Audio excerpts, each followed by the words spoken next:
বিশ্বকে চমকে দিয়ে সব জরিপ জনমতকে ব্যর্থ করে সব গুঞ্জন খুঞ্জনে পানি ঠেলে মার্কিন যুক্তরাষ্ট্রের ৪৫তম প্রেসিডেন্ট নির্বাচিত হয়েছেন ডোনাল্ড ট্রাম্প।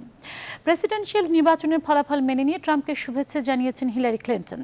২৮৮ ইলেকট্রাল ভোট পেয়ে বিপুল ব্যবধানে জয়ী হয়ে ট্রাম্প বলেছেন তাদের একটি অর্থনৈতিক পরিকল্পনা রয়েছে এবং সেই পরিকল্পনা মোতাবেক তারা তাদের অর্থনৈতিক উন্নয়ন দ্বিগুণ করবেন। তারা পৃথিবীর সকল রাষ্ট্রের সাথে একযোগে কাজ করতে চান যারা তাদের সাথে কাজ করতে আগ্রহী। কোনো সংঘর্ষ নয়, বিরোধিতা নয়, এক নীতির উপর ভিত্তি করে একযোগে শান্তির সাথে একে অপরের পাশে থাকতে চান তিনি বলেছেন। নির্বাচনের আগে এবং পরে ট্রাম্পের যে উদ্ধত ভাষা, বিশেষ করে নির্বাচনের আগে আমরা যেটা দেখেছিলাম এবং নির্বাচনের পরে তার যে ভাষণ, তার একটা বিশাল পার্থক্য দেখা গেছে। এই নিয়ে আজকে জনতন্ত্র গণতন্ত্র এবং আমার সাথে আজকে যারা আছেন, আমি সামিয়া রহমান আছি আপনাদের সাথে, দর্শক পরিচয় করিয়ে দিচ্ছি।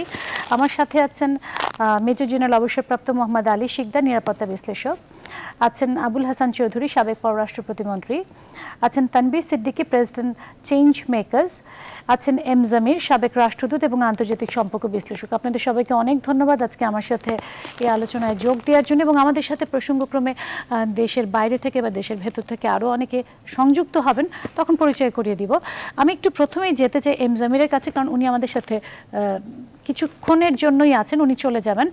তার আগে আমি ওনাকে যে প্রশ্নটা করতে চাই, উনি আমাদের নিউজে বলছিলেন যে কয়েকটি কারণের কথা হিলারি ক্লিন্টন হেরে যাওয়ার ব্যাপারে, কারণ সারা বিশ্ব আসলে ধারণা করছিল যে হিলারি ক্লিন্টনই জিততে যাচ্ছিল এবং আমেরিকা থেকে আমাদের প্রতিনিধিরা বা আন্তর্জাতিক সম্পর্ক বিশ্লেষকরা একই ধরনের ধারণা আমাদেরকে দিয়েছেন। কিন্তু আমাদের নিউজে মধ্যে এম জামির বললেন যে হিস্পানিকদের কথা তিনি বলেছেন যে বাণিজ্যের ব্যাপারটি, মুক্ত বাণিজ্যের কথা বললেও সেখানকার সাদারা তারা চাইছিল না যে তাদের চাকরি চলে যাক এবং মুক্ত বাণিজ্যের কারণে তাদের পুঁজি বাইরে চলে যাক। কয়েকটি কারণের কথা আপনি বলেছেন, সে কয়টি কারণ যদি একটু বিশ্লেষণ করতেন। ধন্যবাদ। যেটা গুরুত্বপূর্ণ দিক হচ্ছে কি, ট্রাম্প তার বক্তৃতায় যখন তিনি জিতেছেন তারপর তিনি বলছেন যে it was not a campaign, it was a movement. এবং এই মুভমেন্ট বলার মাধ্যমে তিনি একটা নিজের ব্যক্তিত্ব তিনি বদলাবার চেষ্টা করেছেন জনসমক্ষে। এবং আমাদের এখানে বিশেষ করে মনে রাখতে হবে যে ট্রাম্প এই যে তার বিভাজনের হাতিয়ারটাকে যে ব্যবহার করেছেন, সেই ব্যবহার করেছেন সংকীর্ণ মনোভাবকে প্রসার দিয়ে করেছে, সেটার মাধ্যমে উনি ওই শ্বেতাঙ্গ কর্মজীবী ও দারিদ্র ভোটার যারা আছে তাদের মধ্যে সমর্থন পাওয়ার আশায় করেছিলেন এবং সেইটাই তিনি পেয়েছেন। কেন শতকরা 37% সাদা শ্বেতাঙ্গ ব্যক্তিবর্গ যারা আছে আমেরিকায়, তারা রুরাল আমেরিকায় থাকে এবং তারা চাষবাস নিয়ে থাকে, অনেক সময় ভোটও দিতে যায় না। কিন্তু এখানে তারা যেটা করেছে, রাস্ট বেল্ট যেটা বলা হয় মিড ওয়েস্টে, সেখানে বিশেষ করে ট্রাম্প যা কিছু করণীয় সেটা করে দেখিয়েছে। দ্বিতীয় জিনিসটা হচ্ছে, আমি যেটা বলেছিলাম যে হিস্পানিকদের বিরুদ্ধে ধরে নেওয়া হয়েছিল, যেহেতু তিনি মেক্সিকানদের বিরুদ্ধে কথা বলেছেন এবং হিস্প্যানিকদের বিরুদ্ধে কথা বলেছেন, সব হিস্প্যানিকরা তারা সমর্থন করবে হিলারিকে, ট্রাম্পকে নয়। কিন্তু যেটা আমি বলেছিলাম যে সেটা আগেও বলেছি, এখনও বলছি, যে ফ্লোরিডায় যে হিস্প্যানিক পপুলেশন আছেন তারা of Cuban, Nicaraguan and ভেনিজুয়েলান origin এবং তারা অভিবাসন নেয় আমেরিকায় রিপাবলিকান সরকার যখন ছিল তখন, এবং তারা সবসময় রিপাবলিকান সরকারকে সমর্থন করে আসছে, যে কোনো রিপাবলিকান ক্যান্ডিডেটকে তারা সমর্থন করেছে। যেখানে জর্জ বুশ যখন হারালো অ্যাল গোরকে, একই কারণে। তৃতীয় জিনিসটা যেটা হচ্ছে মুক্ত বাণিজ্যের ক্ষেত্রে, ট্রাম্প বলছে যে যদি মুক্ত বাণিজ্য খোলা থাকে, যে কারণে উনি নাফটার বিরোধিতা করছেন, টিপিপির বিরোধিতা করছেন এবং তার সঙ্গে শুধু তাই নয়, তা বলছেন তিনি ইউরোপিয়ান ইউনিয়ন থেকে যখন ব্রেক্সিট সম্পন্ন হবে, সেই সম্পন্ন হবার পরে নর্থ আটলান্টিক যে ট্রেড অর্গানাইজেশনাল অ্যাসপেক্ট নিয়ে একটা চুক্তি হবার কথা, সেটা নিয়ে আমাদের পূর্ণ ভাবনা করতে হবে। যে কারণে আবার ওনার বিপক্ষে কথা বলেছেন ফরাসি রাষ্ট্রপতি হল্যান্ড।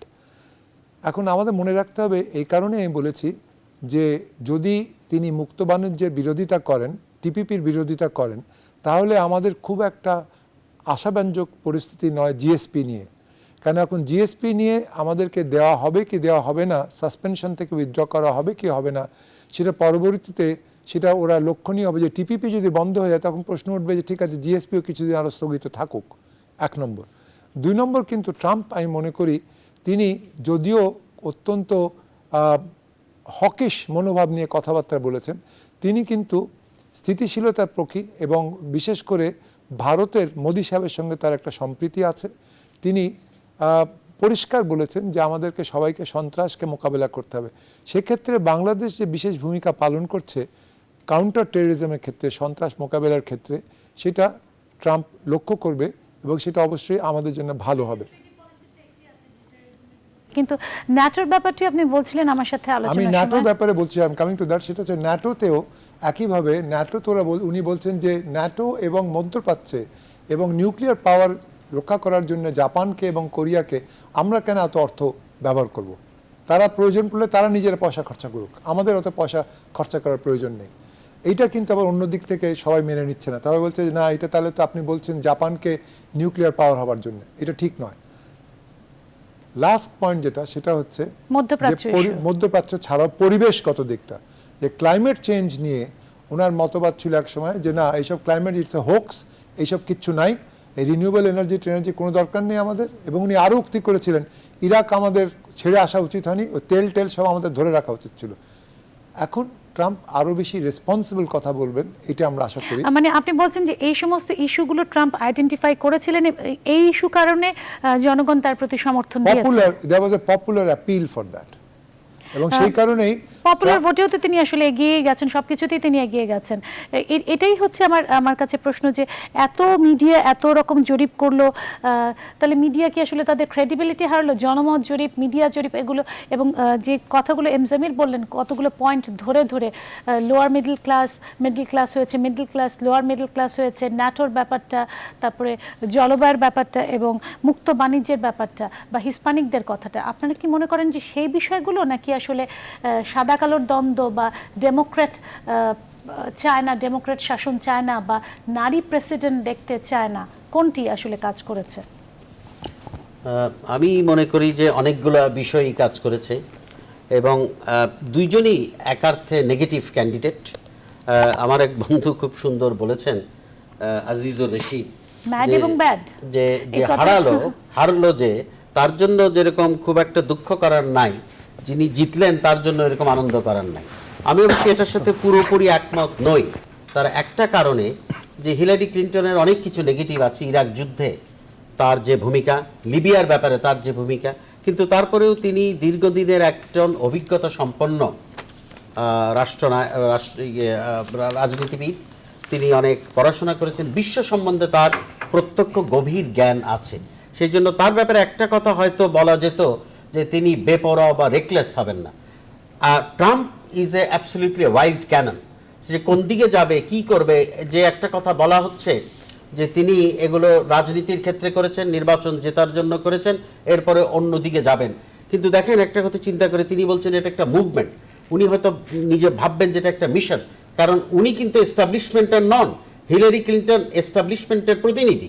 তাই তার যে চিন্তা ভাবনা, সেটা আমাদের কাছে যত অগ্রহণযোগ্য। ইলেকশনের আগে ক্যাম্পেইনের সময় এবং পরবর্তীতে যখন তার আজকে ভাষণটা শুনলাম, অনেকটা তফাৎ দেখেছে। কিন্তু এই তফাৎটা আমরা এখনই কিছুই বলতে পারবো না, কারণ দেখেন এই যে একটু আগে আপনি যে আলোচনা করলেন, সবার সাথে এগিয়ে যাব এক নীতির ভিত্তিতে, সবার সাথে সহযোগিতা করব, কিন্তু আমাদের নীতি রাখতে হবে। তো এটা যেমন মনে হচ্ছে যে মার্কিন যুক্তরাষ্ট্রের যে নীতি নির্ধারণ করবেন বা ট্রাম্প প্রশাসন যে নীতি নির্ধারণ করবে সেইটার ব্যাপার। তারপরে দেখেন, তিনি খোলাখুলি নারী বিদ্বেষী, তিনি মুসলমান বিদ্বেষী, তিনি হিস্প্যানিক বিদ্বেষী, তিনি যে প্রোটেকশনিজমের কথা বলছেন, তাতে করে বাংলাদেশ, যেটা আপনার একজন বাংলাদেশের জন্য খুব সুখকর হবে, একেবারেই সুখকর হবে না। কারণ আমাদের GSP, duty free, quota free অ্যাক্সেসের জন্য যে আমরা দাবি তুলব, এটা যদি প্রোটেকশনিজমের দাবি তোল। আরেকটা ব্যাপার, নেটোর ব্যাপারে অনেক নেতিবাচক দিক আছে। কারণ নেটার কারণে আমরা ধরেন এই রাশিয়ার সাথে একটা যে দেখি, একটা কোল্ড ওয়ার না হলেও সেরকম একটা সম্ভাবনা, কিন্তু একই সাথে ইউরোপের সাথে আপনার দ্বিতীয় মহাযুদ্ধের পর থেকেই মার্কিন যুক্তরাষ্ট্রের একটা গভীর সম্পর্ক, এইটার দিকে যদি তিনি আঘাত দেন, আমার মনে হয় এগুলো পারবেন না। কারণ আমেরিকার আমরা এই আশঙ্কা করছি যে সেটা পারবেন কি পারবেন না। আমি আপনার কাছে আবারও আসবো। আমাদের সাথে একটু সংযুক্ত হয়েছেন সাবেদ সাথী, বাংলা প্রেসের সাংবাদিক, যুক্তরাষ্ট্র থেকে। কালকে আপনার সাথে আমরা রাতভর কথা বলছিলাম এবং আপনারা আশাবাদ ব্যক্ত করেছিলেন হিলারি ক্লিন্টন জিততে যাচ্ছে, কিন্তু পুরো ঘটনাটা আসলে বদলে গেছে। কি অনুভূতি, কি প্রতিক্রিয়া আসলে? এখানে অনুভূতি বলতে প্রবাসী বাংলাদেশিরা সবাই আমরা মর্মাহত। গতকালকে আমি রাত 2টা পর্যন্ত জ্যাকসন হেটে ছিলাম, এখানকার টাইম 2টা পর্যন্ত। মোটামুটি সব মানুষের মন ভেঙে গেছে, অনেককে আমি কাঁদতে দেখেছি, চোখের পানি ফেলতে দেখেছি, এবং এখানে তারা একটা মিছিল করার, একটা আনন্দ মিছিল করার প্রস্তুতি নিচ্ছে, সব ভিজতে গেছে, সব উলটপালট করে দিয়েছে। এর কারণ হিসাবে যেটা জানা যায় যে ডোনাল্ড ট্রাম্পের যে ভোটগুলো এবারে পেয়েছে, সম্পূর্ণ ভোটগুলো কিন্তু এবারে ওই হিস্প্যানিকরা যে ভোটগুলো দেওয়ার কথা ছিল হিলারিকে, সেটা ভাগাভাগি হয়ে গেছে।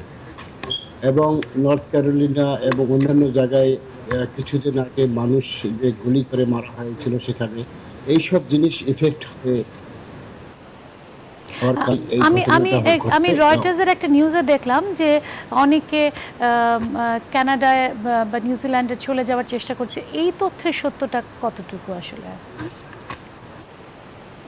শুধু রয়টার্সের যে তথ্যটা এটা বলেছে সেটা কিছুটা সত্য, কারণ অনেক বাংলাদেশকে আমি শুনেছি যে লাগেজটা করছি, দেশে যাওয়ার চিন্তা ভাবনা করতেছে। আবার কেউ কেউ ধারণা করতেছে আর কারো কারো নামের সামনে মোহাম্মদ আছে। তারা নানান রকম চিন্তা, রেস্টুরেন্টে সন্ধ্যা থেকে যখন রেজাল্ট শুরু হলো তখন লোকারণ্য, তারপরে বাংলাদেশিরা, তারপরে যখন আস্তে আস্তে রেজাল্ট, যখন ট্রাম্প এগিয়ে যাচ্ছিল, তখন আস্তে আস্তে ওই জায়গাটা একদম সম্পূর্ণ ফাঁকা হয়ে গেছে। রাত 2টা পর্যন্ত তারা একটা বিশাল একটা আয়োজন করেছিল, খাবার দাবার মিছিলের, কিন্তু সেটা করতে পারেনি। অনেক আমি কাটকে দেখেছি। এক এক ভদ্রলোক আমাকে বললো যে 4 দিন ধরে তার বউ হিলারির জন্য রোজা নামাজ পড়তেছে, নফল নামাজ, যাতে মুসলমানরা শান্তি, আপনারা আপনারা শান্তিতে প্রবাসী এদেশে থাকতে। বাঙালিরা কি মনে করছেন যে আপনারা একটা আতঙ্কিত পরিস্থিতির মধ্যে পড়তে যাচ্ছেন, বা আপনাদের উপর অনেক বেশি প্রেশার তৈরি হবে? শুধু প্রবাসী বাংলাদেশি নয়, কত মুসলমান আছে। ট্রাম্প যেভাবে এর আগে কথাবার্তা বলেছে যে কোনো মুসলমানকে আসতে দেবে না, মুসলমান সবাইকে বের হবে, এইরকম আশঙ্কা মানে আমরা করতেছি, এখনো আশঙ্কা করতেছি যে আমাদের উপরে একটা বিপদ আসতে পারে। এটা ট্রাম্পের যে প্রথম দিকে যে সে কথাগুলো বলছিল, এই কারণে আমরা অনেকেই আশঙ্কা সাবেদ করতেছি। সাথী, আপনি আমাদের সাথে বাংলাদেশ- থাকুন। এম জামির এখানে আমাদের সাথে আছেন, উনি বোধহয় কোনো প্রশ্ন করতে চাইছেন আপনাকে। আপনি আমাদের সাথে থাকুন সাবেদ সাথী। এম জামির বলুন। হ্যাঁ, আমি যেটা জিজ্ঞেস করতে চাই ওনাকে সেটা হলো যে আমাদের ওখান থেকে একজন বাঙালি ভদ্রলোক, উনি ডাক্তার সাহেব, উনি দাঁড়িয়েছিলেন ডেমোক্রেটিক ক্যান্ডিডেট হিসেবে হাউস অফ রিপ্রেজেন্টেটিভে ফ্রম জর্জিয়া। উনি কি জিতেছেন না হেরেছেন? সাবেদ সাথী, ওই এই তথ্য কি রেজাল্টটা জানেন? ওই রেজাল্টটা আমরা এখনো পাইনি। উনি যেহেতু ডেমোক্র্যাটের, মনে হয় উনি জয়ী হতে পারেনি। জয়ী হলে আমরা রিপোর্টটা পাইতাম, কিন্তু এখন পর্যন্ত উনি আটলান্টায় দাঁড়িয়েছিলেন, আর ডক্টর আব্দুর রশিদ মালিক। হ্যাঁ, আমি আরেকটি বিষয় রিপোর্টটা এখনো পাওয়া যায়। একটু জানতে চাচ্ছি। আমরা হিলারি দেখেছি যে হিলারি ক্লিন্টন, গণমাধ্যমে দেখেছি হিলারি ক্লিন্টন শুভেচ্ছা জানিয়েছেন। তার কাছ থেকে কোনো রকম বক্তব্য শুনেছেন গণমাধ্যমে আপনারা? হিলারি ক্লিন্টন শুভেচ্ছা দিয়েছেন বাই ফোনে। তার আগে তার যে ক্যাম্পেইন ম্যানেজার ছিল, সে বলছে যে আজকে আমরা কোনো স্পিচ দেব না। ওখানে লক্ষ লক্ষ লোক অপেক্ষা করতেছিলেন। যখন রেজাল্টটা বড় স্ক্রিনে তারা দেখতেছে আস্তে আস্তে ট্রাম্প এগিয়ে যাচ্ছে, তখন সবাই কাঁদতে শুরু করছে। এই অবস্থায় তার ক্যাম্পেইন ম্যানেজার বললো, ভাষণে বললো যে আজকে আমরা কোনো স্পিচ দেবো না। সাধারণ এখানকার নিয়ম হলো যে হেরে যায় সে আগে স্পিচ দেয়, তারপরে যে ইলেক্ট হচ্ছে সে স্পিচ। তা ওই ক্যাম্পেইন ম্যানেজার যখন দেখলো যে এখানে অবস্থা খুব খারাপ, সবার মন ভেঙে গেছে, কাঁদতেছে, তখন বললো যে আজকে স্পিচ আমরা দেবো না, সবাই চলে যান। আজকে তারা স্পিচ দেবে, গতকালকে দেয়নি, এখানে তো সকাল। এই কারণে টেলিফোনে শুভেচ্ছা জানিয়েছে। এটা ট্রাম্প বলছে যে এইমাত্র আমরা একটা ফোন কল রিসিভ করছিলাম, সেটা হলো সেক্রেটারি ক্লিন্টন তাকে কংগ্রাচুলেশন জানিয়েছে। আপনাকে অনেক ধন্যবাদ সাবেদ সাথী, আমাদের সাথে সংযুক্ত হওয়ার জন্য। এম জামির, আপনাকে অসংখ্য ধন্যবাদ আমাদের সাথে এতক্ষণ সংযুক্ত থাকার জন্য। আমি একটু আমার বাকি অতিথিদের কাছে চলে যেতে চাই। আমি একটা কথা জি। একটু ওনার কথার প্রসঙ্গে বলতে চাই। উনি আশঙ্কার কথা বলেছেন। দেখেন, ক্যাম্পেইনের সময় যেটা মার্কিন যুক্তরাষ্ট্রে আগে কোনোদিন হয় নাই, আমাদের প্রায় 2 জন বাঙালিকে প্রাণহানি হতে হয়েছিল, এবং ক্যাম্পেইনের সময় যদি এরকম একটা অবস্থা হয়, তাহলে ট্রাম্প কিন্তু আজকে বক্তৃতায় এমন কিছুই বলেন নাই যে আমরা সকলে একসাথে মিলে থাকবো, আশ্বস্ত হব। আশ্বস্ত হব, এরকম আশ্বস্ত না, হওয়ার তিনি মতো বলেছেন বলেন নাই। সবাইকে নিয়ে একযোগে কাজ করতে চান যারা, আমার নীতিতে আমাদের এক চিন্তার ভিত্তিতে, এবং এটাও বলেছেন যে যে সমস্ত দেশ আমাদের সাথে কাজ করতে আগ্রহী তাদেরকে নিয়ে একযোগে কাজ করব। মানে এটা তো they will set the agenda, others will have to follow.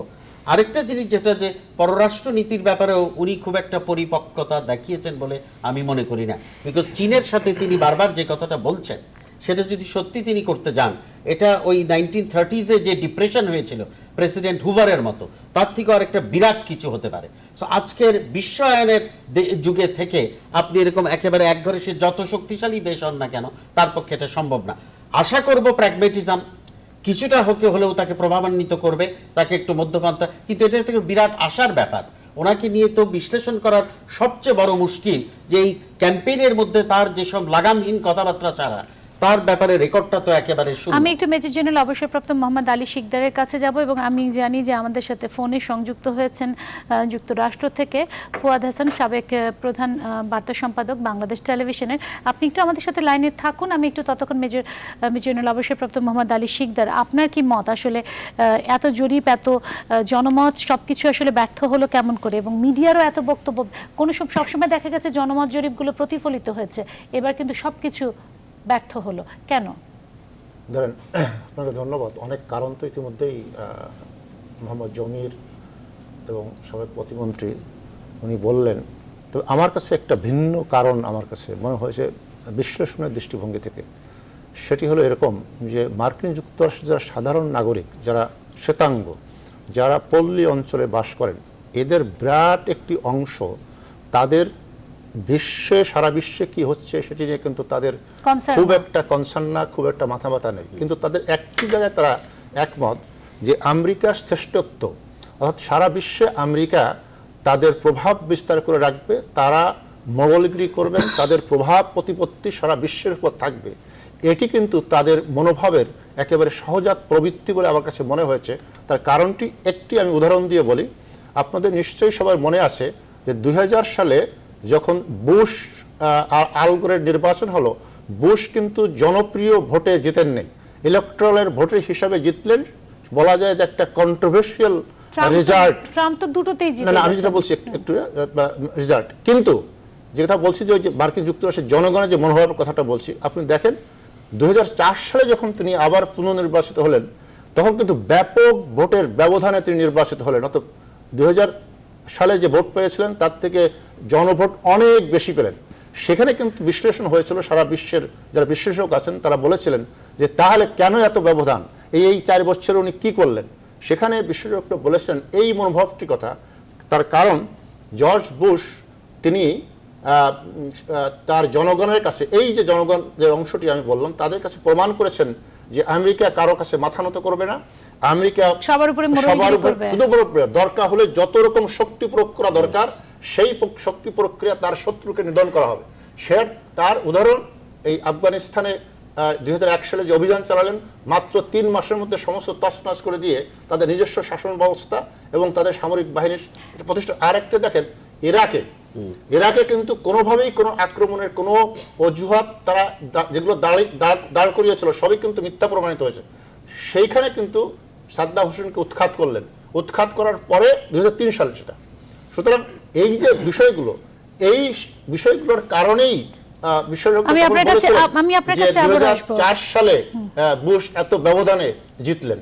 আমি আপনার কাছে আবারও আসবো। আমি তানভীর সিদ্দিকী আপনার কাছেও আসবো। তার আগে একটু ফুয়াদ হাসানের কাছে যেতে চাই। ফুয়াদ হাসান, আমরা কালকে সারা রাত ধরেই আসলে কথা বলছিলাম আমাদের নিউজ 24-এর মার্কিন যুক্তরাষ্ট্র নির্বাচন নিয়ে বিশেষ আয়োজনে, কিন্তু সেখানে আপনারা বারবারই আশাবাদ ব্যক্ত করেছিলেন যে হিলারি ক্লিন্টন আসলে জিতেই যাবে, কোনোই সম্ভাবনা নেই ট্রাম্পের আসার। হিলারি 268 ভোটের ইলেকট্রাল ভোটের কথা বলছিলেন, ট্রাম্পের 208টি ভোটের কথা বলছিলেন, কিন্তু সব জরিপ আসলে ব্যর্থ হয়েছে এবং যেটি বললেন এখানে মেজর জেনারেল মোহাম্মদ আলী শিকদার তিনি বলছিলেন যে আমেরিকার মোরলপনার ব্যাপারটি এবং আবুল হাসান চৌধুরী বলছিলেন যে আমেরিকার অ্যাটিটিউডের ব্যাপারটি, এম জমির বলছিলেন যে লোয়ার মিডল ওখানকার সাদা মানুষরা তারা আসলে লোয়ার ক্লাসে পরিণত হতে যাচ্ছিল, সেটি তারা চাইছিল না, মুক্ত বাণিজ্যের বিষয়ে তাদের আপত্তি আছে, সমস্ত বিষয়গুলো চলে এসেছে। আপনি কি বলবেন? আপনাকে ধন্যবাদ। এখানে আসলে বিষয়টি এরকম যে আপনি হয়তো অলরেডি নিউজে দেখেছেন যে তিনি নির্বাচনে জয়ী হয়ে শুধু আমেরিকা নয় সারা বিশ্বকে হতবাক করে দিয়েছেন। যেখানে সুইং স্টেট গুলোর সবগুলো পাওয়ার কথা নয় সেখানে প্রায় সবগুলোই তিনি পেয়েছেন। শুধুমাত্র 2টি স্টেটের রেজাল্ট এখন বাকি আছে, যার কোনো রকম এফেক্ট আসলে এই রেজাল্টে আর পড়বে না। তো এখানে যেটি বিষয়টি যে আমেরিকায় বলা হয় যে সাইলেন্ট ভোটার অনেক, তারা এবার অনেকেই ভোট দিয়েছেন এবং সে ট্রাম্পের পক্ষেই গেছে সেগুলো।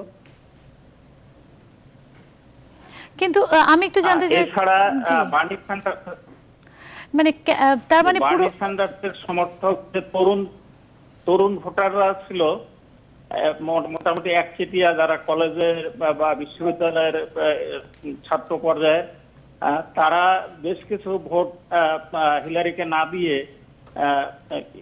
আপনার ডোনাল্ড ট্রাম্পকে দিয়েছেন।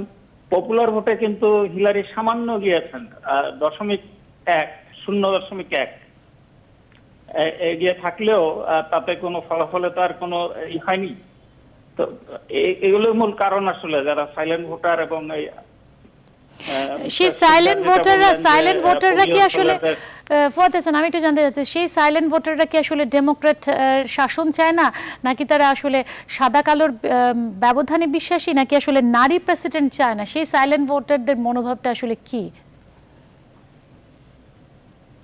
না, এগুলো আসলে আমি অতটা এখনো ভেবে দেখিনি, কিন্তু যেটা মূল বিষয় যে যেমন এবারের ভোটেও 8% আপনার আফ্রিকান আমেরিকান তারা ডোনাল্ড ট্রাম্পকে ভোট দিয়েছেন, ইতিমধ্যে প্রাপ্ত বিষয় দেখা যায়, এবং লাতিনো হিসপ্যানিকদেরও ভোট তিনি পেয়েছেন বেশ কিছু। কারণ শুধুমাত্র সাদাদের ভোটে এখন প্রেসিডেন্ট নির্বাচন হওয়াটা একটু, এবং আমাদের এখানে এম জামির ছিলেন, তিনি হিসপ্যানিকদের কথা বলছিলেন, বিশেষ করে নিকারাগুয়া, কিউবা এবং ভেনেজুয়েলার হিসপ্যানিকরা যারা আসলে রিপাবলিকান আমলে এদেশে তারা যুক্তরাষ্ট্রে থাকতে পেরেছে, তারা রিপাবলিকান হিসেবেই সমর্থন দিয়েছে ডোনাল্ড ট্রাম্পকে। এটা হতে পারে, কারণ প্রেসিডেন্ট বুশের সময় একটা ব্যাপক সংখ্যক অভিবাসীকে এখানে ইমিগ্রেশন দেওয়া হয় এবং তিনি সেজন্য তার যে 2004 সালের নির্বাচনে তাদের বেশ অনেক সমর্থন পেয়েছিলেন, যেই পর্যায়ের সমর্থন এই পর্যন্ত আর কোন রিপাবলিকান প্রেসিডেন্ট পায়নি। আপনি কালকে বারবার করে বলছিলেন, এখন জানেন যে বলুন না, এবারের নির্বাচনের আরেকটি দিক হচ্ছে যে হাউস অফ রিপ্রেজেন্টেটিভ এবং সিনেট, এই যে যুক্তরাষ্ট্রের শাসন ব্যবস্থার আর দুটি প্রধান অঙ্গ, এই দুটিতেও রিপাবলিকানরা এখন তাদের সংখ্যাগরিষ্ঠতা বজায় রাখতে পেরেছেন, কারণ অলরেডি 100টি আসনের 51টিতে তারা সিনেটে, আর 4টি আসনের বাকি আছে, সেটা থেকে হয়তো তারা পেতে পারেন আরো 2-1টি, আর 535 আসনের হাউস অফ রিপ্রেজেন্টেটিভে তারা 235টি আসন ইতিমধ্যে নিশ্চিত করেছেন। তো এর ফলে ডোনাল্ড ট্রাম্পের জন্য এটি একটি বিরাট সুযোগ, যে কারণ এই দুটি ব্রাঞ্চও তার সমর্থনে থাকবে। আমি একটু জানতে চাচ্ছি ফুয়াদ হাসান, আমাদের এখানে প্রবাসী সাংবাদিক সাবেদ সাথী যুক্ত হয়েছিলেন, তারা খুবই আতঙ্কিত এবং আশঙ্কা করছেন যে ভবিষ্যতে তাদের উপরে বড় ধরনের প্রেশার চলে আসবে, অন্য দেশীয় বলে, সংখ্যালঘু বলে বা মুসলমান হিসেবে যে কারণেই হোক না কেন। আপনারাও কি সে ধরনের আতঙ্কে আছেন, নাকি মনে করছেন যে ট্রাম্পের এতদিনের যে ক্যাম্পেইন ছিল সেটি আসলে ক্যাম্পেইনের স্টান, এবং যখন প্রেসিডেন্ট হবেন তখন আসলে আমেরিকান ফরেন পলিসির বাইরে যাওয়া সম্ভব নয়? বাইরে যাওয়া সম্ভব নয়, এটা একেবারে যথেষ্ট সঠিক না, কারণ আসলে তিনি তার যে পররাষ্ট্রনীতি কি হবে সেটা ক্লিয়ার কাট কখনো কিছু বলেননি, কিন্তু দেয়াল তুলবেন বা নেটো থেকে যে বিষয়গুলো সেগুলো আপনারা অলরেডি জানেন। কিন্তু যে জিনিসটা আমরা তো আপনারা জানেন যে তিনি বলেছিলেন যে মুসলিম ব্যান করবেন এবং এখানকার যারা মুসলিম রয়েছে তাদেরকে সার্ভেলেন্সে রাখবেন, মসজিদগুলোকে সার্ভেলেন্সের আওতায় আনা হবে এবং পুলিশকে ব্যাপক ক্ষমতা দেওয়া হবে যাতে তারা এগুলা, যেমন এখানে পুলিশ ইচ্ছা করলেই কাউকে আপনার থামিয়ে জিজ্ঞাসাবাদ করতে পারে না যে আপনি কোন দেশি বা কি, তো সেগুলো তারা ক্ষমতা পুলিশকে দেবেন। এ ধরনের কথা বলায় আমরা কিছুটা আতঙ্কিতই ছিলাম। তবে আজকে যেটা বলেছেন যে আবার তিনি সকল আমেরিকানের জন্যই প্রেসিডেন্ট হবেন, তো প্রেসিডেন্ট হওয়ার পরে আসলে পরিবর্তন গোষ্ঠী আসে, তো কতটা আসবে সেটা দেখার বিষয়। আপনি আমাদের সাথে থাকুন ফুয়াদ হাসান, আপনার সাথে আমরা আবারও সংযুক্ত হব। আমি একটু যেতে যাচ্ছি তানভীর সিদ্দিকী আপনার কাছে। অনেকগুলো কারণ বের হয়ে এসছে, আপনি কি সেই কারণগুলোর সাথে একমত এবং যে আশঙ্কা প্রকাশ করছেন সে ধরনেরই ঘটনা কি ঘটতে যাচ্ছে? ধন্যবাদ। আশঙ্কার ব্যাপারে আমি বলতে পারি যে যতটা আতঙ্কিত আমরা হচ্ছি ব্যাপারটা ওরকম নাও হতে পারে, সম্ভাবনা খুবই কম। কিছুটা তো অবশ্যই মানে repercussion আপনি হবে। তার মানে বলতে চাইছেন ব্যক্তির পরিবর্তন হয়, নীতির পরিবর্তন হয় না, সেরকম কিছু? সেটা তো আছেই, কিন্তু ইলেকশনের আগে যে সমস্ত কথাবার্তা হয়, যে ধরনের বলা হয়ে থাকে যে ডার্টিয়েস্ট election campaign in the American history, ডার্টিয়েস্ট, তো ডার্টি কথাবার্তা তো যা হয়েছে এটা তো আমরা কল্পনাও করতে পারি না। কিন্তু যারা ডার্টি কথাবার্তা বলে তারা যে করবে না তার কি কোনো গ্যারান্টি আছে? না, এখন দিস ইজ আমেরিকা।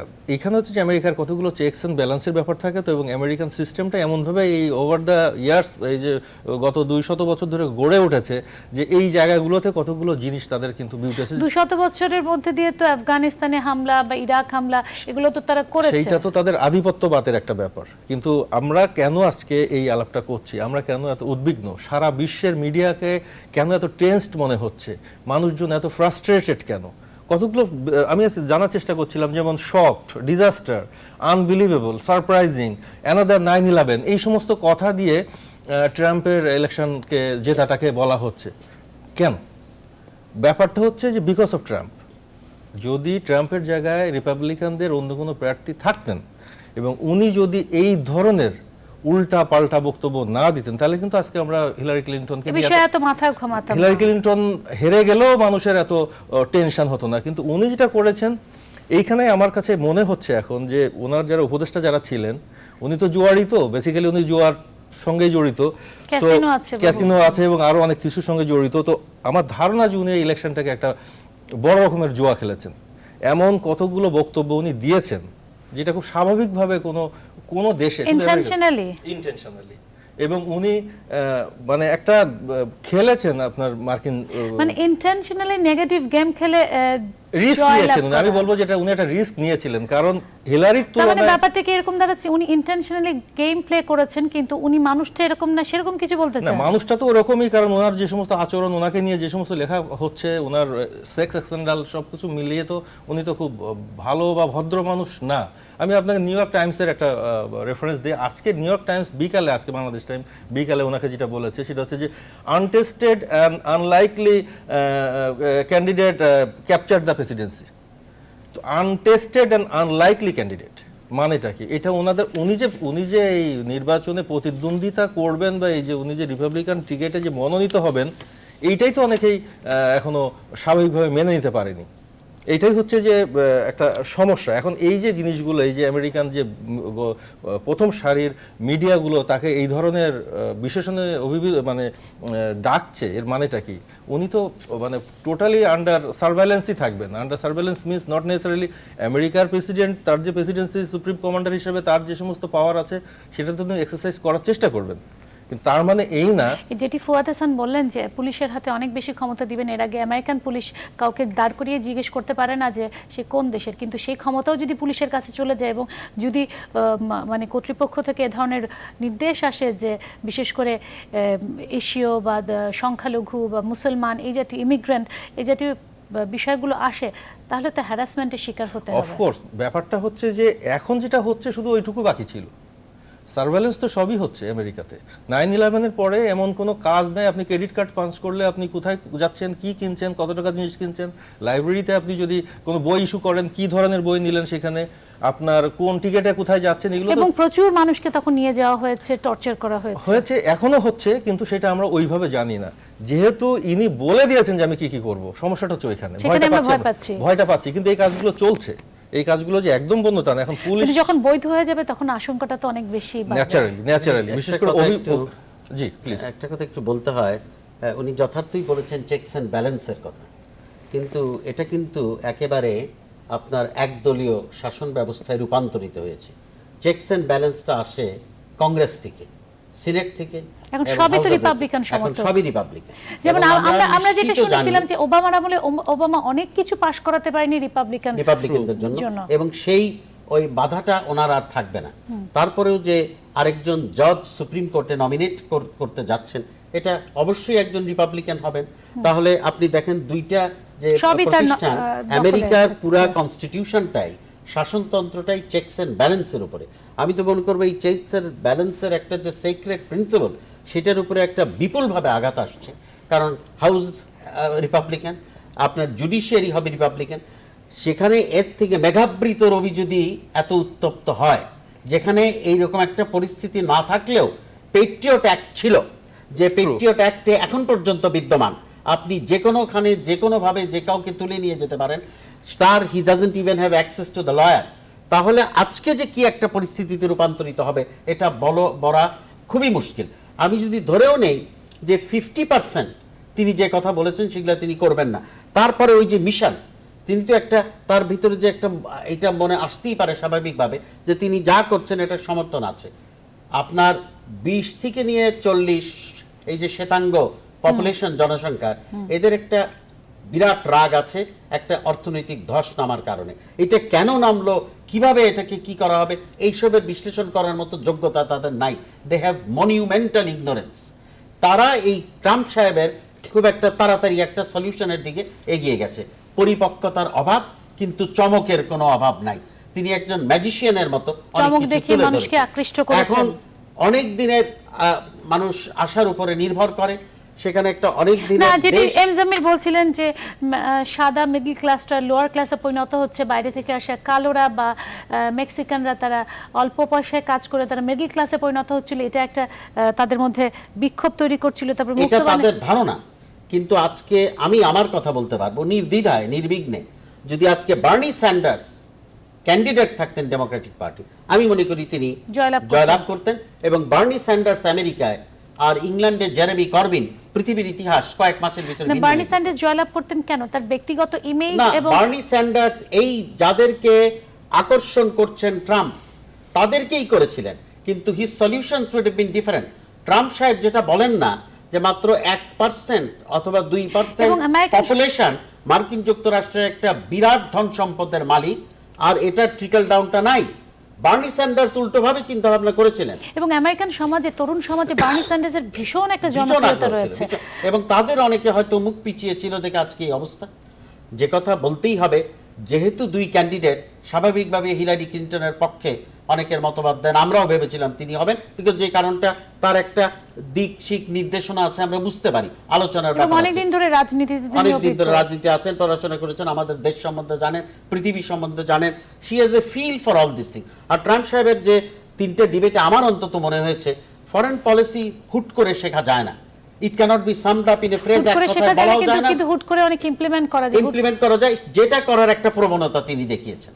আমি একটা তবে বিরতি জি আমি একটা মানে আমি একেবারে এরকম চেকের কথা, চেক অ্যান্ড ব্যালেন্স বোধহয় হবে বলে একটা আমার মনে হয়। কারণ আপনি নিশ্চয়ই লক্ষ্য করবেন যে ট্রাম্প যখন এরকম উল্টাপাল্টা বক্তব্য দিচ্ছিলেন, তখন রিপাবলিকান দলের অনেক সিনিয়র যারা ঝানু রাজনীতিবিদ তারা কিন্তু সরে সেটি দাঁড়াচ্ছিলেন। সরে দাঁড়াচ্ছিলেন এবং তার বক্তব্যকে সমর্থন করেননি। কিন্তু যখন আমরা যদি দেখছি যে একচ্ছত্র আধিপত্য বিস্তার হচ্ছে সেনেট এবং কংগ্রেস রিপাবলিকান দলের, সেখানে কিন্তু রিপাবলিকানের যারা এই ধরনের অভিজ্ঞ রাজনীতিবিদ আছেন, সেটা আমরা আশা করছি যারা অভিজ্ঞ না, রাজনীতিবিদ এটা- তারা যেন না, চেক এটা এন্ড ব্যালেন্স কিন্তু করেন, কিন্তু বিভিন্ন যখন জায়গায় একই দলের মধ্যে থাকেন না, তখন কিন্তু চেক অ্যান্ড ব্যালেন্স হবে। তার কারণ ট্রাম্প যা বলেছেন, যেটি ওনারা বলেন তার 50% যদি বাস্তবায়ন হয়, তাহলে পৃথিবীতে শুধু আমেরিকার দুটি ঘটনা ঘটবে। একটা আমেরিকার খুব ভিতরে, আশঙ্কাজনক। আমেরিকার ভিতরে একরকম বিষয় হবে, আর আমেরিকার বাইরে সারা বিশ্বে আর একটা প্রভাব পড়বে। আমেরিকার ভিতরে অনেক কিছু হতে পারে যেটা আশঙ্কা করছেন আমাদের অভিবাসীরা, সেরকম একটা পরিস্থিতি হতে পারে তার কিছুটা। কিন্তু বাইরের যে বিষয়টি, বিশ্বের রাজনীতি, ভূ রাজনীতির জায়গাটি, সেইখানে কিন্তু ট্রাম্প যা বলেছেন সেটা কিন্তু স্ববিরোধী এবং তার মানে ভারসাম্যহীন কথা বলেছেন। স্ববিরোধী এই কারণে আমি একটা উদাহরণ দিই। তিনি বলছেন যে রাশিয়াতে তিনি স্থল বাহিনী পাঠাবেন, স্থল বাহিনী পাঠিয়ে তিনি সেখানে আইএসকে স্বল্প সময়ের মধ্যে পরাজিত করবেন এবং নিশ্চিহ্ন করে দেবেন। কিন্তু একই সময় তিনি কিন্তু আবার রাশিয়ার সাথে বন্ধুত্ব সম্পর্ক স্থাপন করবেন বলে অনেক রকম আকার ইঙ্গিতে কিন্তু সেটি বলার চেষ্টা করেছেন। আজকে একটা জরিপ দেখছিলাম, রাশিয়ার প্রায় 82 মানুষ ট্রাম্পের সমর্থনে কথা বলছেন। এখন এখানে যে বিষয়টা না না এটা কনফ্লিক্টিং, স্ববিরোধী বলছি কেন? এখানে রাশিয়ান দেখেন অবস্থানটা কি সিরিয়ার প্রসঙ্গে, রাশিয়ার অবস্থান আসাদের পক্ষে, এবং রাশিয়া স্পষ্টভাবে বলেছেন যে আসাদের বা সরকারি বাহিনীর উপর যদি কোনো বোমাবর্ষণ হয় তাহলে কোনো মার্কিন যুক্তরাষ্ট্রের কোনো যুদ্ধ জাহাজ আকাশ থেকে ফিরে যাবে না। অর্থাৎ মার্কিন যুক্তরাষ্ট্রের একটা পলিসি ছিল একটা নো ফ্লাই জোন করার জন্য, সেখানে কোনো যাতে আসাদের বাহিনীর কোনো বিমান বাহিনী কোনো আক্রমণ না করতে পারে। তো সেটি রাশিয়া কিন্তু প্রচণ্ডভাবে বিরোধিতা করছেন, এবং রাশিয়া কিন্তু প্রচণ্ডভাবে শক্তি বৃদ্ধি করছেন সিরিয়াতে সব দিক থেকে। সুতরাং সেখানে কিন্তু স্ববিরোধী কথা। তিনি ওখানে যদি সেনাবাহিনী পাঠান আবার রাশিয়ার সাথে সম্পর্ক বন্ধুত্বপূর্ণ সম্পর্ক থাকবে করবেন না। ট্রাম্পের প্রতিটা কথারই তো স্ববিরোধিতা আছে। একটা বিরতি নিয়ে আসি। পুতিন সাহেব আজকে জিতেছেন পুতিন সাহেব। আমার তাই মনে হয়। আমি এখানে আরেকটি মন্তব্য এসে করি। এই যে গতকালকে চায়নার একজন ভোটারকে একটা ইন্টারভিউ নিচ্ছিলেন, তো তাকে জিজ্ঞাসা করলেন যে আপনি কাকে সমর্থন করেন? বলে যে আমি ট্রাম্পকে সমর্থন করি। তো বলে যে কেন ট্রাম্পকে সমর্থন করেন? বলে এই কারণে করি, তাহলে এই মার্কিন যুক্তরাষ্ট্রের এই পরাশক্তির যে গর্ব এবং মার্কিন যুক্তরাষ্ট্রের গণতন্ত্রের যে গর্ব সেটি প্রকাশিত হয় যে সেটিকে ই করার জন্য, মানে সেটি ধ্বংস হওয়ার জন্য বা সেটি বিনষ্ট হওয়ার জন্য আমাদের চায়না বা আর কারো কিছু করা লাগবে না, এই ডোনাল্ড ট্রাম্পই যথেষ্ট। সুতরাং সেই কারণে আমি ডোনাল্ড ট্রাম্প। আমি একটা বিরতি নিব, ফিরে এসে ফুয়াদ হাসান আপনার সাথে আবারও সংযুক্ত হবে এবং আমাদের অতিথিদের কাছেও আবার ফিরে আসবে। একটা বিরতি নিচ্ছি জনতন্ত্র গণতন্ত্রে।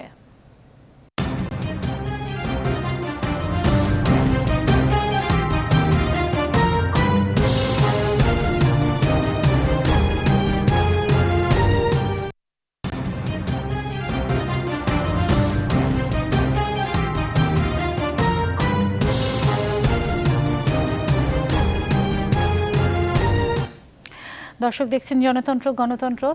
মার্কিন প্রেসিডেন্ট নির্বাচনে ট্রাম্পের জয় বিশ্বজয়ের জন্য আসলে কতটা সম্ভাবনা বা বিপর্যয় ডেকে আনবে সেটা নিয়ে কথা বলছিলাম, এবং আমি একটু যেতে যাচ্ছি ফুয়াদ হাসানের কাছে। যুক্তরাষ্ট্রে আছেন আমাদের এখানে অতিথিরা বলছিলেন চেক অ্যান্ড ব্যালেন্সের ব্যাপারটি ট্রাম্প আমলে ঘটবে কিনা সেটা নিয়ে সন্দেহ প্রকাশ করছিলেন, যদিও মেজর জেনারেল অবসরপ্রাপ্ত মোহাম্মদ আলী শিকদার বলছিলেন যে হবে, কিন্তু হাউস এবং জুডিশিয়ারি দুটোতেই রিপাবলিকানরা থাকায় আসলে কতটা চেক অ্যান্ড ব্যালেন্স হবে এবং ট্রাম্পের সকল নীতি আসলে কিভাবে বাস্তবায়ন ঘটবে, মানে বাস্তবায়ন ঘটার সম্ভাবনাই বেশি থাকবে, সেটি নিয়ে আপনি কি বলবেন? না, এখানে বিষয়টি আসলে যেটা বললেন, শুনতে পাচ্ছি না। এই চেকস অ্যান্ড ব্যালেন্সটি আসলে স্বেচ্ছাপ্রণোদিত হতে পারে কিছুটা, সময় সময় এটা হয়ে থাকে। যেমন ডেমোক্রেটিক সদস্য অনেক সময় ওবামার বিরুদ্ধে ভোট দিয়েছেন, তো এটা হয়ে থাকে, কিন্তু সেটা অনেকটা স্বেচ্ছাপ্রণোদিত বলা যেতে পারে আর কি, যে এটা যে হবেই তার কোনো কারণ নেই। আর যেটা এখানে সুপ্রিম কোর্ট আসলে সাধারণ লোকের যে মোকদ্দমা সেগুলোর বিষয়ে সেভাবে কোনো আলাদা প্রতিফলিত হয় না, কিন্তু অনেকগুলা নীতির প্রশ্নে, যেমন ওবামা কেয়ার, এটি পাস করাতে একজন রিপাবলিকান নিযুক্ত জাজ তিনিও ভোট দিয়েছিলেন এর পক্ষে। এখন সুপ্রিম কোর্টের সাধারণত 9 জন সদস্য থাকে, এখন 8 জন, এর 4 জন ডেমোক্র্যাট এবং 4 জন রিপাবলিকান। তো এবং যে 5ম সদস্য ওবামা নমিনেট করেছিলেন 8 মাস আগে, সিনেট তাকে কোনো শেয়ারিং না করায় তার নিযুক্তি আর হয়নি। সেখানে এখন রিপাবলিকানরা অনায়াসে একজনকে দিতে পারবেন, কারণ তাদেরকে বাধা দেওয়ার কেউ আর নেই এখানে, কারণ সিনেট এবং হাউস দুটোতেই। সেটাই আমরা বলছিলাম যে বাধা দেওয়ার কেউ নেই। চলে আসে যেটা, হ্যাঁ, এখানে আরেকটি বিষয় যেটা চলে আসে আসলে সেটা একটু অনেক অগ্রিম হয়ে যাবে হয়তো, তারপরে আমি একটু বলে রাখি, যেখানে 2 বছর পরে মিড টার্ম ইলেকশন হয়, যেখানে আবার হাউস অফ রিপ্রেজেন্টেটিভ এর 535টা আসন সকল আসনে নির্বাচন অনুষ্ঠিত হবে, এবং সিনেটের 1/3 অর্থাৎ 33টি আসনে আবার নির্বাচন হবে 2 বছর পরেই। তো সেখানে অনেক সময় একটা পরিবর্তন আসে যখন জনগণ দেখে যে না এতগুলো সবগুলোই একদিকে, তখন তারা সেটাকে পরিবর্তন কিছুটা করেন আর কি। তো সেজন্য আমাদেরকে তো অন্তত 2 বছর অপেক্ষা করতে 2 হবে। বছর অপেক্ষা করতে হবে। আমি একটু জানতে চাচ্ছি এবার বাংলাদেশ বা বিশ্বের অন্যান্য দেশের ক্ষেত্রে আপনারাই বলছিলেন যে একদিকে সেই সিরিয়া স্থলবাহিনী পাঠাতে চায়, আবার রাশিয়ার সাথে বন্ধুত্ব করতে চায়। আপনি বলছিলেন আবুল হাসান চৌধুরী যে আসাদের ব্যাপারে সে সমর্থন যোগাতে চাইছে কিনা। ট্রাম্পের পররাষ্ট্র নীতির ব্যাপারটা এতটাই অস্বচ্ছ যে আসলে বোঝা মুশকিল যে তিনি কি করতে যাচ্ছেন। আমি যদি বাংলাদেশের প্রসঙ্গটিতে আসি, সরকার বদল হচ্ছে, আমাদের প্রধানমন্ত্রী শেখ হাসিনা তাকে মানে শুভেচ্ছা জানিয়েছেন। আসলে সম্পর্ক নবায়ন হবে নাকি আমরা একে তো আমাদের জিএসপি সুবিধা নাই, সেটি ওবামা আমলেই হয়েছে, কিন্তু ট্রাম্প বেশ সংরক্ষণশীল এবং পুঁজি বাইরে যেতে দিতে চান না। সেই ক্ষেত্রে বাংলাদেশের বা মানে উন্নয়নশীল দেশগুলোর ভাগ্যে কি ঘটতে যাচ্ছে? না, আমি মনে করি দেখেন state to state relationship continues. কে নির্বাচিত হলো না সেটার উপরে এটা নির্ভর করে না। সেখানে খুব বলিষ্ঠভাবে আমাদের কয়েকটা জিনিস সামনে আনতে হবেই। সেটা হচ্ছে যে আমরা জাতিসংঘে শান্তি বাহিনীতে আমরা নাম্বার 1 পিস কিপিং ফোর্স, এবং আমাদের সেনাবাহিনীর সদস্যরা এখানে আমাদের ভাই আছেন, অত্যন্ত সম্মান এবং খ্যাতি অর্জন করেছেন। দ্বিতীয়ত, আমরা খুব টলারেন্ট, যদিও কিছু কিছু ঘটনা হয়েছে। হোলি আর্টিজানের পরে মাননীয় প্রধানমন্ত্রী শেখ হাসিনার নেতৃত্বে অল্প দিনের ভেতরে এটাকে যেভাবে কন্ট্রোলে আনা হয়েছে, সেটা আমরা প্রতিহত করার চেষ্টা করছি, আমরা যেটা মোকাবেলা করার চেষ্টা করছি এবং এটা সফল হয়েছে। আমাদের দেশ একটা টলারেন্ট, সিনক্রেটিক, মধ্যপন্থী মুসলিম সংখ্যাগরিষ্ঠতা হবার পরও এটা খুব ভালোভাবে নতুন প্রশাসনের কাছে তুলে ধরতে হবে। দ্বিতীয়ত, এটাও বোঝাতে হবে যদি অর্থনৈতিকভাবে আমাদের এখানে কোনো রকম আপনার দুর্যোগ সৃষ্টি হয়, আমাদের যদি পৃথিবীতে কোনো দেশ জিএসপি এবং ডিউটি ফ্রি, কোটা ফ্রি অ্যাক্সেসের দাবিদার রাখে, উই আর নাম্বার 1, তাহলে এইরকম জঙ্গিবাদ, সন্ত্রাসবাদ, অস্থিরতা হতে পারে। এই জিনিসগুলো তাকে আমার মনে হয় সেই প্রশাসনকে খুব দৃঢ় প্রত্যয়ের সাথে বোঝাতে হবে। আর তারপরে বড় কথা যেটা বাংলাদেশ, আমরা বঙ্গবন্ধুর যে নীতি যে সকলের সাথে বন্ধুত্ব, কিন্তু আমরা বাংলাদেশ থেকে সকলের সাথে বন্ধুত্বের হাত বাড়াবো, কিন্তু ট্রাম্পের যে নীতি এবং প্রথমত উন্নয়নশীল দেশ হিসেবে আমাদের প্রতি তার যে দৃষ্টিভঙ্গি থাকবে বা মুসলমান সংখ্যাগরিষ্ঠ দেশ হিসেবে যে দৃষ্টিভঙ্গি থাকবে, সেইটুকু পার হয়ে আসলে কতটুকু জিএসপি সুবিধা পাবো বা মুক্ত বাণিজ্যের ক্ষেত্রে সুবিধা পাবো, এখানে আমার প্রশ্ন আছে। দেখেন, এটা 1 and 2 তো করা যাবে না। আমি একটু বলে নেই, সেটা হচ্ছে যে ইয়েস, তার একটা বিরাটভাবে একটা ব্ল্যাঙ্কেট মুসলমানদের প্রতি এরকম তিনি কথা বলেছেন, অত্যন্ত দুঃখজনক এবং প্রতিবাদযোগ্য। কিন্তু একই সাথে তিনি তো অল ফ্রন্টস একসাথে ওপেন করতে পারবেন না। এখানে একটা মুসলিম রাষ্ট্র যদি একটা সুন্দর ইতিবাচক উদাহরণ সৃষ্টি করে থাকতে পারে, সেটা কি তিনি কেন এনকারেজ করবেন না? বা সেই এটা তো একেবারে আমি এগ্রি করি আপনার সাথে যে তিনি কোথায় কি চিন্তা ভাবনা করবেন অথবা চিন্তা ভাবনা অ্যাটল করেন কিনা সে ব্যাপারটাও তো রয়েছে। তারপরে হাউস, তারপরে জুডিশিয়ারি সবকিছুই তার দখলে আছে। এটা কিন্তু আমাদের কাছে এখন মোটামুটি স্পষ্ট সবাই আলোচনা থেকে এবং সারা বিশ্বের মিডিয়া থেকে যে ডোনাল্ড ট্রাম্পের এই পররাষ্ট্র নীতি বা পররাষ্ট্র নীতিটা কিভাবে পরিচালিত হয়, কোথায় কি অবস্থা আছে সেই সম্বন্ধে ট্রাম্প কিন্তু অবহিত নন, সে কিন্তু জানেন না। সেই জন্য তিনি, আমরা কয়েকটা উদাহরণ দিলাম যে স্ববিরোধী ভারসাম্যহীন বক্তব্য দিয়েছেন। তবে আপনি যদি এই অঞ্চল বাংলাদেশের এখানে বলেন, মার্কিন যুক্তরাষ্ট্রের যে প্রধান স্বার্থ এখানে রয়েছে সেটি কিন্তু ভূ রাজনৈতিক স্বার্থ। এই যে ব্যবসা বাণিজ্যের স্বার্থ তাদের আছে, কিন্তু তার থেকে স্বার্থ হলো ভূ রাজনৈতিক স্বার্থ। সেই স্বার্থে কিন্তু তারা চীনের সাথে যে প্রতিদ্বন্দ্বিতা এবং চীনের সাথে তাদের যে দ্বন্দ্ব, সেই দ্বন্দ্বের যে সমীকরণ, সেখানে কিন্তু বাংলাদেশ, ভারত, মায়ানমার এবং দক্ষিণ পূর্ব এশিয়ার যে রাষ্ট্রগুলি আছে এর সাথে সমন্বিত একটি জায়গা আছে এবং এখানে কিন্তু চেক অ্যান্ড ব্যালেন্সের বিষয় আছে। সেখানে তারা বাংলাদেশকে আলাদা নিয়ে কোনো কিছু করতে গেলে সেখানে কিন্তু তারা বৃহত্তর যে স্বার্থ আছে, যেখানে ভারতের সংশ্লিষ্টতা আছে, সেখানে ভারসাম্য থাকবে না।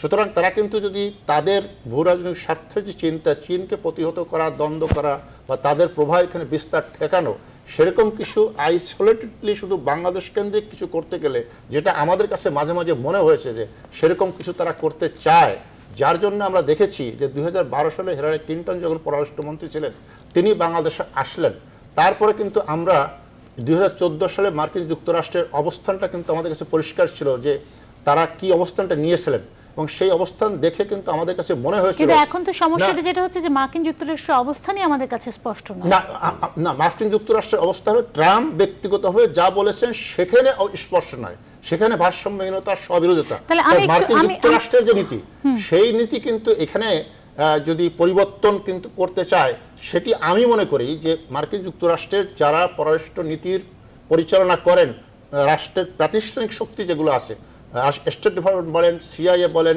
FBI বলেন, তাদের এই যে জায়গাগুলি আছে, তারা সেখানে সে প্রেসিডেন্ট যেই হোক না কেন, তাকে কিন্তু সেই মার্কিন যুক্তরাষ্ট্রের বৃহত্তর স্বার্থ আছে, সেই স্বার্থ যখন তাদের কাছে তুলে ধরা হবে এই সমস্ত প্রতিষ্ঠান থেকে, FBI বলেন, সিআইএ বলেন, একেবারে সময় নিয়ে আসলে আপনি বলছেন যে তারা সেইখানে ডোনাল্ড ট্রাম্প একচ্ছত্র আধিপত্য বিস্তার করতে পারবে না, বুঝতে পেরেছি। তানভীর সিদ্দিকী কি বলবেন? ওনার কথার সূত্র ধরে উনি বলছেন যে ডোনাল্ড ট্রাম্প আসলে সমস্ত ইনস্টিটিউশনকে বাদ দিয়ে একচ্ছত্র আধিপত্য বিস্তার করতে পারবে না। উনি যদি করতে চান, উনি কি সামলাতে পারবেন ব্যাপারটা? কাসের ভাই যেটা বলছিলেন যে ফ্রন্ট ওপেনের কথা, উনি এতগুলো ফ্রন্ট ওপেন করতে পারেন না, কিন্তু অ্যাকচুয়ালি তিনি এতগুলো ফ্রন্ট ওপেন করে ফেলেছেন। সামাল কিভাবে দেবেন, এখন এইটাই হচ্ছে যে ওনার ফার্স্ট স্ট্র্যাটেজি হওয়ার কথা। কারণ উনি দেশের অভ্যন্তরে যে কাজগুলো করবেন বলে প্রতিশ্রুতি দিয়েছেন এবং যেগুলো করবেন না বলে উনি প্রতিশ্রুতি দিয়েছেন, প্রতিশ্রুতিগুলো তো এখন বাস্তবায়নের সময় এসেছে, তাই না? বাস্তবায়ন করতে হবে এবং কোনটা বাস্তবায়ন যোগ্য সেটা ঠিক করতে হবে, কোনটা বাস্তবায়ন যোগ্য না সেটা ঠিক করতে হবে। পাশাপাশি ন্যাটোর প্রসঙ্গ এসেছে, সিরিয়া একটা বার্নিং ইস্যু, এখন ইরাক তো শেষ।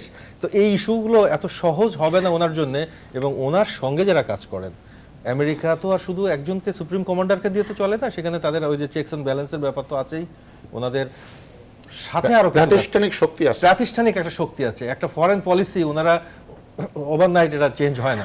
আমি একটু ফুয়াদ হাসান আছেন আমাদের সাথে সংযুক্ত, আমি ওনার সাথে শেষ মন্তব্যটা নিতে চাই, যেটি আমাদের অতিথিরা বলছিলেন যে ভূ রাজনৈতিক প্রেক্ষাপটকে বিবেচনায় রেখে আসলে এমন কিছু করবেন না ট্রাম্প। আপনারা প্রবাসী বাঙালিরা তো একটা আতঙ্কে আছেন যে কি ঘটতে যাচ্ছে আপনাদের ভাগ্যে, কিন্তু বাংলাদেশের ক্ষেত্রে যদি আমরা সাথে সম্পর্ক বিবেচনা করি যে ভূ রাজনৈতিক স্বার্থকে বাদ দিয়ে শুধুমাত্র বাংলাদেশের বিপক্ষে যে এমন কিছু করবেন না যেটি আমাদের জন্য ক্ষতিকর হয়ে দাঁড়ায়, কি বলবেন খুব সংক্ষেপে? এই বিষয়ে আমি মনে করি যে না, হঠাৎ করেই যে একটা বিরাট পরিবর্তন আসবে তা নয়। কারণ এখানের পররাষ্ট্রনীতি যেটা, সেটা পরিবর্তনের জন্য তার যে টিম হয়তো তারা কাজ করবেন কিছুটা, কিন্তু সেটা বাংলাদেশকে সরাসরি এফেক্ট করবে বলে আমি মনে করি না। কারণ অবশ্য তিনি যেটা বলে থাকেন প্রায় যে চীনের সাথে বাণিজ্যের ব্যাপারটি, আপনি হয়তো জানেন যে যুক্তরাষ্ট্রের এখন যে সাধারণ মানুষের যারা সাধারণ পণ্য কিনে থাকে, এর প্রায় 90% চীনে তৈরি, এবং রাতারাতি যদি তিনি কোনো কিছু করতে যান এর মূল্য বৃদ্ধি হবে এবং সেটা আবার সাধারণ মানুষ মেনে নেবে না।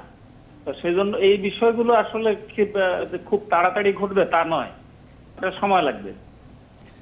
আমি কি একটু আপনাকে আমার অতিথিরা একটু প্রশ্ন করতে চাইছেন, ফুয়াদ হাসান জি বলুন, প্রশ্ন করুন। আমার একটা মন্তব্য, উনি এটার উপর যদি comment. Number 1, we can't sit on events.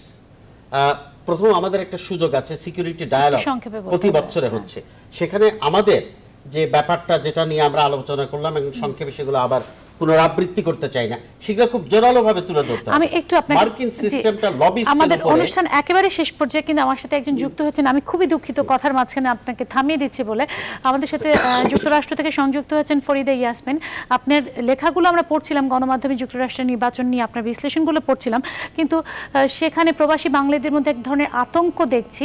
আসলে সেই আতঙ্কটা কতটুকু বাস্তবায়ন হবে প্রবাসী বাঙালিদের ক্ষেত্রে এবং বাংলাদেশের ক্ষেত্রে সম্পর্কটা আসলে কোন দিকে এগোবে, কি মনে করেন?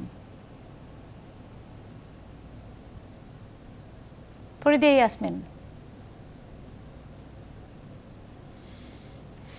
শুনতে পাচ্ছেন আপনি? আমাদেরকে দেশ থেকে বের করে দিবেন। হ্যাঁ, আপনি কি আমার কথা শুনতে পাচ্ছেন? হ্যাঁ, এখন শুনতে পাচ্ছি, বলুন প্লিজ। হ্যাঁ, ডোনাল্ড ট্রাম্প তার বক্তৃতায় তো বলেছিলেন যে মুসলমানদেরকে এ দেশ থেকে বের করে দেওয়া হবে, এবং অভিবাসীদের বিরুদ্ধে যে তার বক্তব্য ছিল এই ব্যাপারে বাংলাদেশের মধ্যে একটা আতঙ্ক ছিল যে আমরা হয়তো এখানে ভালোভাবে থাকতে পারবো না, এবং এই আতঙ্ক এবং মুসলমানদের বিরুদ্ধে যে তার বক্তব্য, এইসব নিয়েই বাংলাদেশিদের মধ্যে একটা আতঙ্ক বিরাজ করছিল এবং তারা একাট্টা হয়েছিল। বিশেষ করে মুসলমানদেরকে তারা একত্রিত করার একটা প্রয়াস নিয়েছিলেন এবং অনেক মুসলিম ভোটারদেরকে তারা সংযুক্ত করতে পেরেছিলেন, নতুন করে ভোটার তালিকায় তারা এনেছেন এবং চেষ্টা করেছেন যে আমরা যাতে মানে ডোনাল্ড ট্রাম্পকে হারিয়ে দিতে পারি, এই ধরনের একটা প্রচেষ্টা তাদের ছিল।